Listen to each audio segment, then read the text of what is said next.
The next question. My name is Raj. What is the meaning of jihad? Many people, they have a misconception and they think that jihad is any war fought by any Muslim, whether it be for any reason, whether it be for land, whether it be for wealth, whether it be for race. Jihad does not mean any war fought by any Muslim, whether it be for land, whether it be for wealth, whether it be for race. Jihad is derived from the Arabic word jahada, which means to strive, which means to struggle. Jihad also means to strive and struggle against one's own evil inclination. Jihad also means to strive and struggle to make the society better. Jihad also means to strive and struggle in self-defense in the battlefield. So jihad basically means to strive to struggle. For example, if a student is striving and struggling to pass in the examination, in Arabic we would say that he's doing jihad.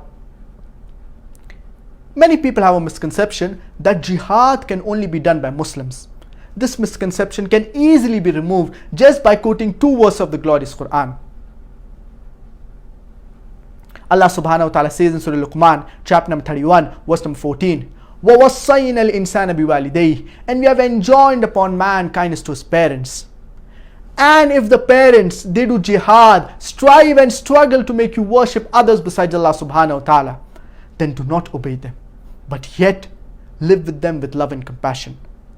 Allah subhanahu wa ta'ala clearly says in Surah Luqman chapter number 31 verse number 14 and 15 that if the parents, they do jihad, strive and struggle to make you worship others besides Allah subhanahu wa ta'ala, then do not obey them. Now this type of jihad is jihad fi sabil shaitan. A similar verse in the glorious Quran in Surah Ankabut chapter number 29 verse number 8, that if the parents, they do jihad, strive and struggle to make you worship others besides Allah subhanahu wa ta'ala, then do not obey them. So here the glorious Quran is talking about non-Muslim parents doing jihad, striving and struggling to make their children worship others besides Allah subhanahu wa ta'ala. This type of jihad is jihad fi sabil shaitan, jihad in the path of the Satan. What we Muslims should do is jihad fi sabilillah, jihad in the way of Allah subhanahu wa ta'ala. But normally, when the term jihad is used, it is taken for granted that it is jihad fi sabilillah. When the term jihad is used, if it is used separately or individually, it is taken for granted that it is jihad fi sabilillah. So jihad basically means to strive, to struggle. One type of jihad is qital, that is fighting in the way of Allah subhanahu wa ta'ala. But jihad does not basically mean a war. And if you look at the lifestyle of our beloved Prophet Muhammad, peace be upon him, the first 13 years of prophethood, there were several verses that were revealed talking about jihad. But the Prophet, peace be upon him, he never fought, physically fighting. It was later on when the Prophet, peace be upon him, went to Medina, there the wars took place.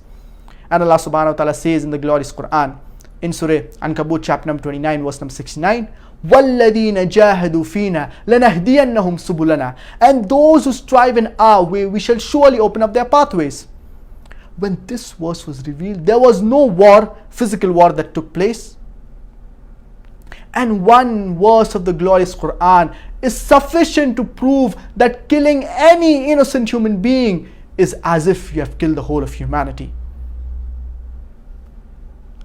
Allah subhanahu wa ta'ala says in the glorious Quran, Surah Ma'idah chapter number 5 verse number 32, من قتل نفسا بغير نفس أو فساد في الأرض فكأنما قتل الناس جميعا ومن أحياها فكأنما أحيا الناس جميعا. That if anyone kills any human being, unless it be for murder or for spreading corruption in the land, it is as if he has killed the whole of humanity. And if anyone saves any human being, it is as if he has saved the whole of humanity. So killing any innocent human being, it is completely prohibited in Islam. And even according to Imam al-Dhahabi, he writes in his book Al-Kabair, the 70 major sins, wherein he lists the major sins. And he says that murder, it is the second major sin in Islam. So killing any innocent human being, it is completely prohibited in Islam. This misconception regarding the word jihad, previously it wasn't on the top of the charts. But the media, depending how the media it portrays Islam, these misconceptions arise in the minds of the non-Muslims.